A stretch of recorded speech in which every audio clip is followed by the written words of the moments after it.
Méditons avec le pasteur Ertis. Méditons avec le pasteur Ertis.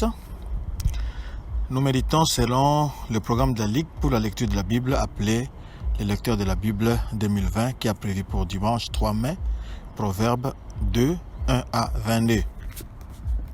Et pour aller un peu plus loin dans cette méditation, quelques questions nous sont posées. Cela suppose que vous lisez d'abord le texte, ensuite vous serez à l'aise pour répondre aux questions et bénéficier grandement de cette méditation. La première question, y a-t-il une promesse? La deuxième, quel verset m'interpelle le plus?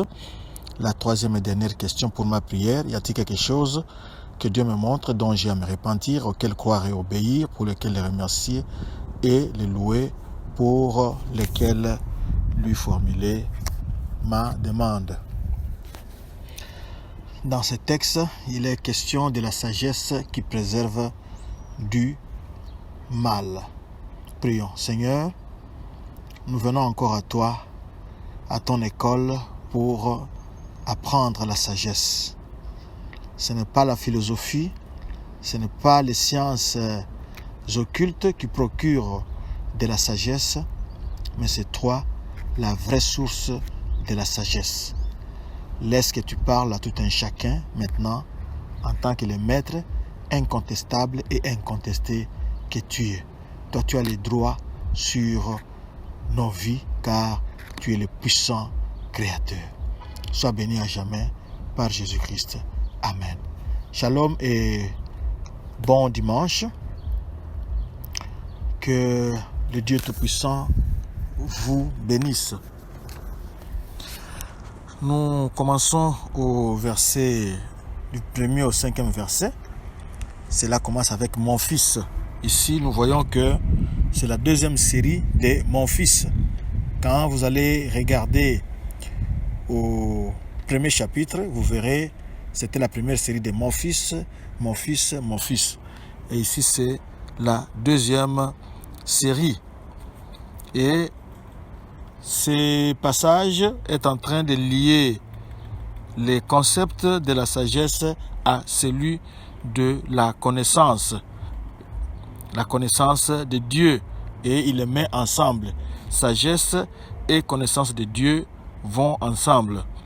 La sagesse est proche, mais ce n'est pas toujours facile à l'embrasser. C'est juste à côté de nous, c'est juste devant nous, peut-être derrière nous, mais ce n'est pas toujours facile à pouvoir l'embrasser. Du verset 5 au verset 8, là-bas on nous dit, au verset 5, « Alors tu comprendras la crainte de l'Éternel et tu trouveras la connaissance de Dieu. » Et jusque là en bas, quand une personne cherche la sagesse, cette personne va nécessairement la trouver. Parce que qui cherche, trouve, d'après Matthieu 7,7. Ceux qui connaissent Dieu le craignent et le respectent. C'est ce qu'il faut savoir. Il faut noter ici que quand il y a la crainte de Dieu, il y a aussi le respect, la révérence envers ce Dieu-là. Du verset 10 au verset 11, nous allons lire quelque chose. Verset 10, « Car la sagesse viendra dans ton cœur et la connaissance fera les délices de ton âme. » La connaissance viendra dans ton cœur. Cette phrase est en train de souligner l'internationalisation de la sagesse. La sagesse est à la disposition de tout le monde. Dieu met la sagesse à la disposition de tout le monde. Ce n'est pas simplement à quelques initiés. Il suffit de chercher. Il suffit de la demander et vous aurez cette sagesse. Les proverbes peuvent procurer la sagesse, mais elle donne surtout une meilleure façon, une façon pratique de vivre. Quand vous connaissez les proverbes, vous avez une façon pratique de vivre, mais la vraie source de la sagesse reste Dieu lui-même. Du verset 12 au verset 15, pour te délivrer de la voie du mal, de l'homme qui tient des discours pervers, etc. Le mal est directement mis en contraste ici avec la sagesse. Le mal est caractérisé par des choses perverses comme le mensonge, comme la tromperie et comme la sournoiserie. On met directement ici en contraste. On est en train de parler de la sagesse, mais il y a un contraste frappant entre la sagesse, les comportements de l'homme sage et les voies de l'homme qui ne suit pas la sagesse. Du verset 16 au verset 19, là-bas, nous avons quelque chose. 16. Pour te délivrer de la femme étrangère. L'adultère plutôt, c'est quelque chose d'étrange et qui éloigne une personne humaine de l'idéal de Dieu.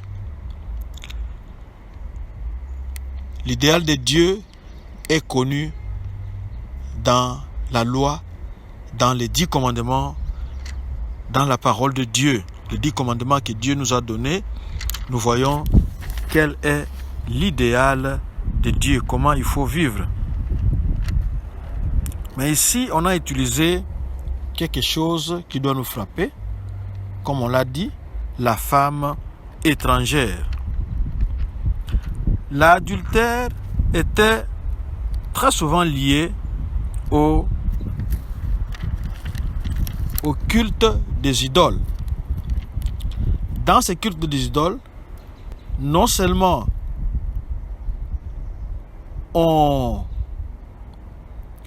l'idolâtrie était considérée comme étant de l'adultère envers Dieu, parce que Israël, son peuple, nous les chrétiens qui sommes ses enfants, nous avons été mariés à un seul homme. C'est notre Dieu Tout-Puissant. C'est Jésus-Christ. Mais quand nous tournons le dos au Dieu Tout-Puissant, quand nous tournons le dos à Jésus-Christ, nous devenons ainsi adultères. Et dans les cultes adultères, il y avait aussi des pratiques adultères. La prostitution était très présente dans les cultes, dans l'adoration des idoles. Alors, l'adultère ici, ou la femme adultère, est décrit comme étant une flatteuse, et la flatterie est la méthode utilisée par les femmes adultères.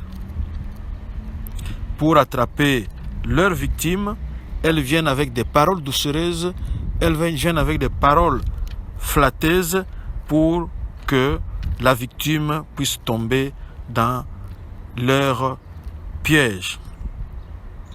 Et la femme adultère, en usant de tromperies, va chercher à excuser son péché. On peut lire le Proverbe 30, verset 20. La femme adultère n'est pas fidèle à son mari et elle préfère oublier même l'alliance qu'elle avait faite avec son Dieu. Que ce soit un mariage traditionnel, un mariage civil ou la bénédiction dans une église, on s'était juré d'être fidèle. Et la femme adultère oublie cette alliance-là où Dieu a été témoin, que ce soit traditionnellement, que ce soit civilement devant les autorités, que ce soit à l'église. devant le peuple de Dieu. C'est une alliance parce que c'est Dieu qui a initié le mariage. Et quand on devient adultère, c'est qu'on oublie l'alliance avec son Dieu. Mais il est une chose, Dieu donne la sagesse. Il suffit de chercher. Elle n'est pas loin, elle est juste à votre portée. Il suffit de demander à Dieu qui a dit « Demandez et l'on vous donnera ». Quand vous demandez la sagesse, Dieu ne va pas vous donner une pierre à la place de la sagesse. Dieu ne vous donnera pas un serpent à la place de la sagesse. Dieu est celui qui écoute les prières et il répond directement, il répond de façon admirable. Pouvons-nous demander la sagesse maintenant? Alors prions.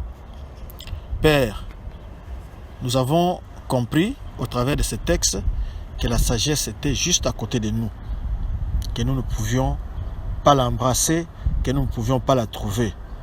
Nous venons à toi pour que tu fasses cette connexion-là, que tu déverses en nous une abondante sagesse pour ta gloire. Bénis mon frère, bénis ma sœur et sois exalté à jamais par Jésus-Christ. Amen.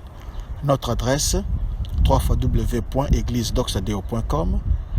Retrouvez-nous aussi sur Facebook Doxadeo Lushi ou sur Twitter et YouTube Doxadeo Lumbashi.